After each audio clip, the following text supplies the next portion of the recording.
The 7 deadly sins aren't found as a list in the Bible. They're a framework that helps expose the sins beneath the sins. This isn't about studying church tradition. It's about holding your life up to Scripture and asking one uncomfortable question. What does the way I live reveal about the condition of my heart? So join life coach Gary Holtz as he discusses the 7 deadly and asks the uncomfortable questions. Let's go.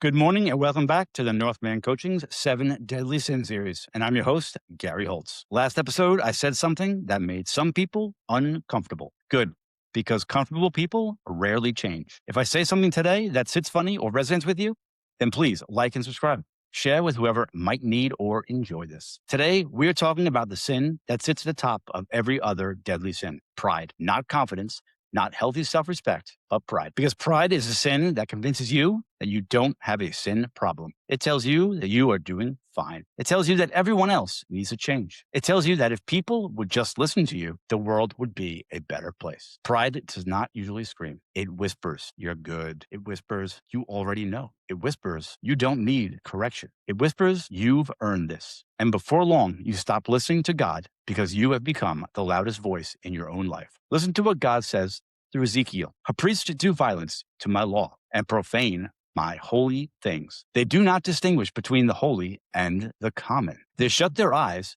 to keeping of my Sabbath, so that I am profaned among them. The people of the land practice extortion and commit robbery. They oppress the poor and needy and mistreat the foreigner, denying them justice. I looked for someone among them who would build up the wall and stand before me in the gap on behalf of the land, so I would not have to destroy it. I found no one. And that's from Ezekiel 22, verse 26, and then 29 through 30. Did you catch that though? God wasn't looking for perfection. He was looking for one humble person willing to stand in the gap, one person willing to say, Lord, start with me. He couldn't find one. Here's what scares me. The people in Ezekiel didn't think they were evil. They were religious. They still had priests. They still had worship. They still had traditions. But somewhere along the way, they stopped treating God as holy. Sound familiar?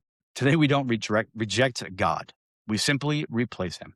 We replace him with ourselves. My truth, my feelings, my opinions, my success, my platform, and my image. We've become experts at making ourselves the center of a story that has always belonged to God. That's pride. Pride isn't just thinking you're better than someone else. It's putting yourself where only God belongs. Here's how sneaky pride really is. It can wear a 3-piece suit. It can carry a Bible. It can sit in the front row at church. It can quote scripture. It can pray out loud. It can run a business and still be completely consumed with itself. Pride doesn't care what you're doing. It only cares who gets the glory. Want to know one of the biggest sins of pride? You can't be corrected. The moment someone challenges you, you get defensive. You try to explain. You justify. You blame. You argue. You interrupt. You do anything except humble yourself, because pride would rather protect its image and transform its heart. So here's my question. When was the last time that someone corrected you and you actually thanked them? Not defended yourself, not explained yourself, but thanked them, because humble people grow. Proud people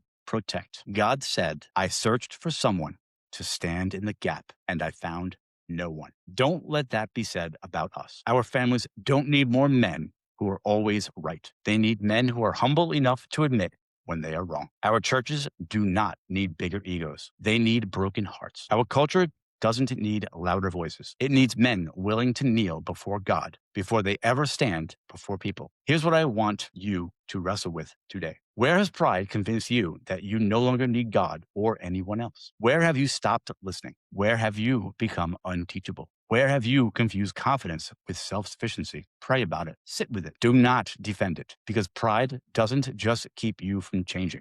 It keeps you from seeing what you need to remember. Don't just fight the sin. Find the root, because when God humbles the heart, he transforms the life. I will see you in the next episode. Until then, look in the mirror, not to admire yourself, but to examine yourself. You guys have a good one, and I'll see you next Tuesday.